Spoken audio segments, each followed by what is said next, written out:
Just a thought for upright vacuum cleaners. If ever you run over the lead on your upright vacuum cleaner, switch it off, unplug it and look at your lead. And that's what can happen. This is what happens. You can see the wear and tear all over it. This is where it's been ripped apart, skinned by the agitator on an upright vacuum cleaner, and it is absolutely lethal because you'll be vacuuming away, pulling the lead as we do, and when your hand touches this, if you happen to be touching anything else that gets it down to earth through your feet or anything like that, or the wall, if you're leaning on a wall, you'll get an electric shock, which can be fatal. So if you run over your vacuum cleaner lead with your upright cleaner, that's what the agitator will do to the mains lead.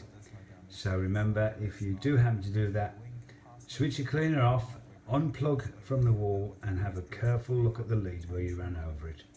Okay, just a passing thought. Bye for now.